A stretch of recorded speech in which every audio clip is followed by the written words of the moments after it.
महायुतीच्या नेत्यांनी आगामी निवडणुकांच्या संदर्भात स्वबळावर निवडणुका लढण्याबाबत बोलणं टाळावं असं चंद्रकांत पाटलांनी म्हटलंय। तर स्वबळाची भाषा करणाऱ्या नेत्यांचे मंत्री चंद्रकांत पाटलांनी चांगलेच कान टोचलेले आहेत।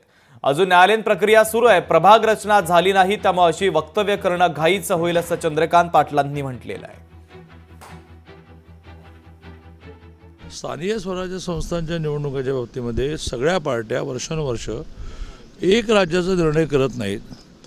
तो राज्याचा निर्णय करता करता करता कॉमन होऊ शकतो, पण तो बऱ्याच वेळेला त्या शहरामध्ये कोणाचं काम जास्त आहे याच्यावर होतो।